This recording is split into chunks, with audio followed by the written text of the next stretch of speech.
Бүгін біз қазақтың ұлттық тәттісі құртқа ASMR unpacking жасаймыз.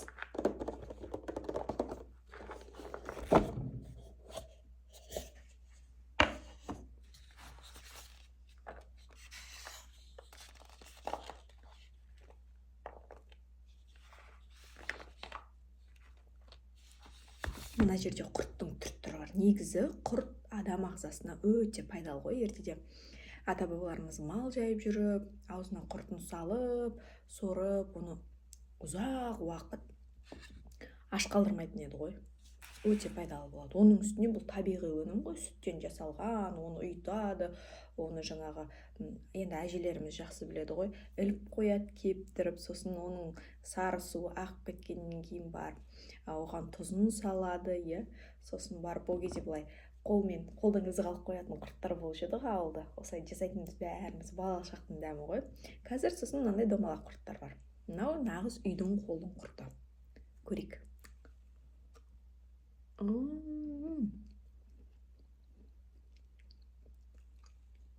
Свежий болып тұр ғой, прям деген қытырлап үгітіліп жатыр.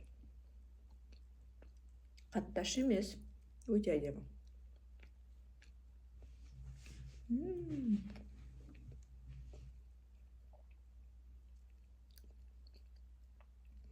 Жалпы құрттың құрамында кальций көп қой. Кішіге де, үлкенге де өте пайдалы. Мына тістерге кальций керек. Біз аптеканы жағалап кетеміз ғой, дәріханадан алып кальций іздеп, ана сетевой компаниялардан іздеп кетеміз. Мынау құрт нағыз кальцийдің көзі. Баланың тісі де түспейді, құртылмайды да. Сосын сүйекке жақсы. Бұның құрамында не только кальций, барлық витаминдердің түрі бар ғой.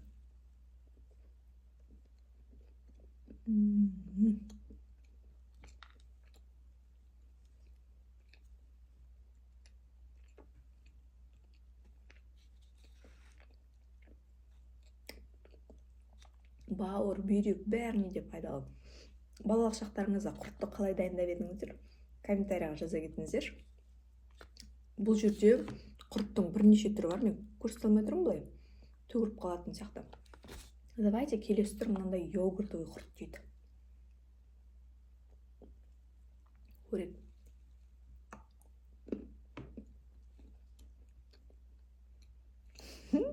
Дәмі қызық.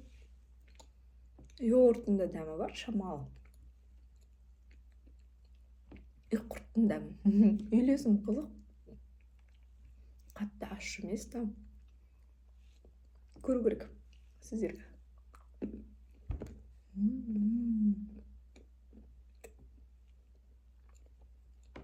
Супер.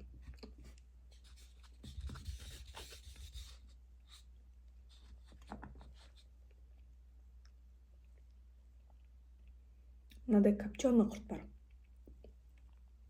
Кептірілген балықты, кептірілген жаңағы шашлыкты, нені жақсы көретіндер вообще күшті кететін ғой деген.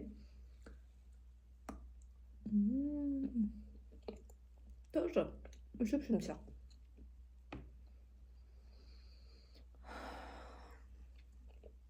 Прям жаңағыдай копченый иіс болады ғой, соны иіс шығып тұр. Дәмінде де байқалады бар ғой. Мен ағамның сүйікті құрты ғой бұл.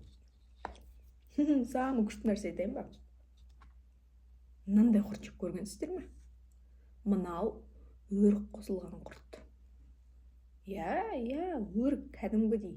Курага бар ғой, өрік сол қосылған құрт. Мен білмеймін дәмі қандай болатынын, мен жеп көрген жоқпын, бірнеше жейін деп жатырмын. Қазір айтамын қандай екенін.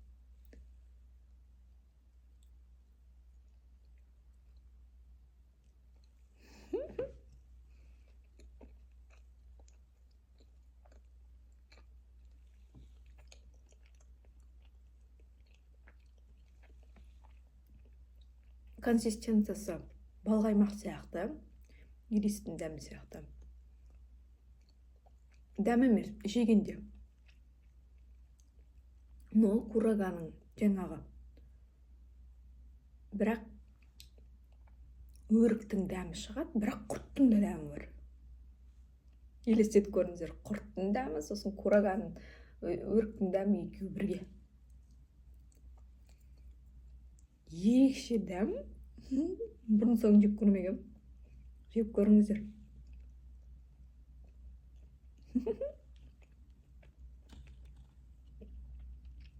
Қызық. Енді топ құрттың дәмін көрсетейін, иә. Бұл мен үшін ең ерекше құрт. Мен бірыңғай осы құртты жеймін. Бұл түйенің құрты. Аяғым ауыр болғанда да түйенің құртын жегем. Нормально, уақытында болса жеймін ба. Міне, түйенің құрты өзі бәрінен идеально. Аш емес. Енді түйенің саумалды өздеріңіз білесіздер ғой, шұбаттың қаншалықты пайдалы екен. Яғни оның қасында құрты да сондай пайдалы да. Бұның ақ құрты бар. Ақ құрты кішкене ащы ал, мына қоңыры маған қатты ұнайды. Мен шемшек сияқты жағамын бұны кәдімгідей. Білмеймін, ащы емес. Мен ащыны қатты жақсы көре алмаймын. Жей алмаймын ащыны. Ал мынаны жей бересің. Не деген қасиеті бар екен білмеймін.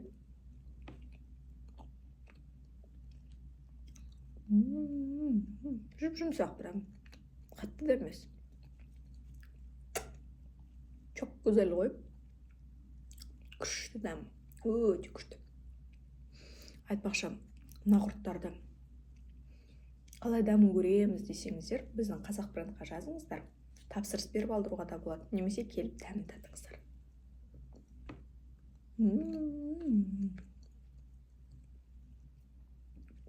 Көрейік, трендті қазір Қытайдың, басқа да Дубайдың өнімдері хит қой, ал қазақтың құрты қанша қаралым жинайды екен. Және қазақтың құртын хит қыламыз ба, тренд қыламыз ба.